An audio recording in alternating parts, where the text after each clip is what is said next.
रायगड, महाराष्ट्रासह देश विदेशातील ताज्या बातम्या पाहण्यासाठी मॅक्स इंडिया लाईव्ह चॅनलला सबस्क्राईब करा आणि बेल आयकॉन दाबायला विसरू नका.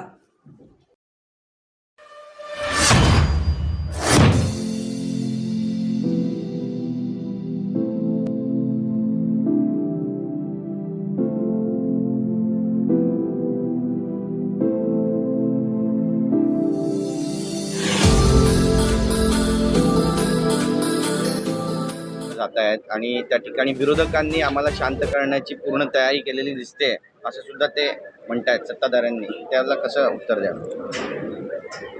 शरद पवार साहेबांचा आम्ही सन्मान करतो, पण त्यांनी या वयामध्ये अशा प्रकारचा खोटारडेपणा करायचा,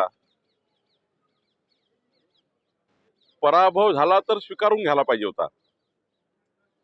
पण जेव्हा पराभव स्वीकारता येत नाही तेव्हा काहीतरी जनतेला पुन्हा कन्फ्यूज करण्याचं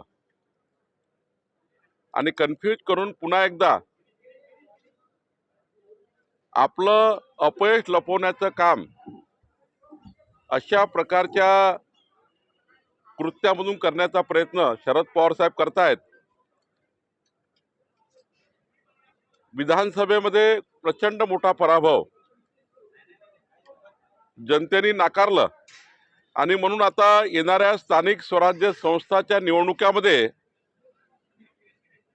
पराभवाची भीती आणि मग यामधून जनतेला कन्फ्यूज करून आपल्या स्थानिक स्वराज्य संस्थेमध्ये पुन्हा आपली जमानत वाचवण्याकरता शरद पवार साहेब धडपड करतायत. आणि मार्कडवाडीमध्ये आलेले लोक कोण आहेत? पवार साहेबांचे कार्यकर्ते आहेत. जनता कुठे आहे? जनतेने तर विधानसभेला दाखवून दिलं की लोकसभेचा खोटारडेपणा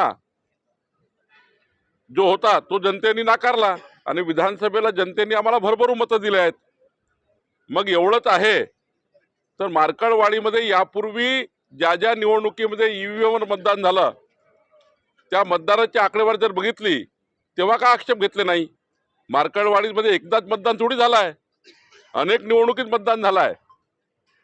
मग स्थानिक स्वराज्य संस्थात ईव्हीएमवर झाला आहे, त्यानंतर विधानसभेत ईव्हीएमवर मतदान झालं आहे, मशीनवर मतदान झालं आहे, त्यानंतर विधानसभेत झाला आहे, लोकसभेत झाला आहे, अनेक लोकसभेत अनेक विधानसभेत मतदान झालं आहे. तेव्हा आक्षेप घेतला नाही. पण जाणून बुजून जाणीवपूर्वक या महाराष्ट्राला पुन्हा एकदा या महाराष्ट्रामध्ये आपल्या या ईव्हीएमवर मशीनवर दोष देऊन पुन्हा एकदा आपलं अपयश लपवण्याचं पाप पवारसाहेब करतायत. मला वाटतं जनतेला सारं समजलं आहे. किती नौटंकी केली राहुल गांधींनी केली, पवार साहेबांनी केली किंवा अजून त्यांच्या महाविकास आघाडीच्या नेत्यांनी केली. महाराष्ट्र नौटंकीला कंटाळला आहे. महाराष्ट्र विकासाच्या बाजूने आहे. महाराष्ट्राला महायुतीकडनं अपेक्षा आहे आणि महायुतीचं सरकार देवेंद्रजींच्या नेतृत्वामध्ये या महाराष्ट्राला प्रचंड ताकदवान आणि महाराष्ट्र हा देशातला क्रमांक 1चे राज्य करण्याकरता आम्ही काम करणार आहोत. सर, उत्तम जानकर म्हणतायत की मी राजीनामा देतो, बॅलेट पेपरवर तुम्ही मतदान घ्या, त्यासाठी मी तयार आहे. असा आहे, हा खोटारडेपणा आहे. महामानव डॉक्टर बाबासाहेब आंबेडकरांच्या संविधानाचा अपमान आहे. निवडणुकीमध्ये खरं तर आता लोकसभेचे 31 खासदार निवडून आले महाविकास आघाडीचे.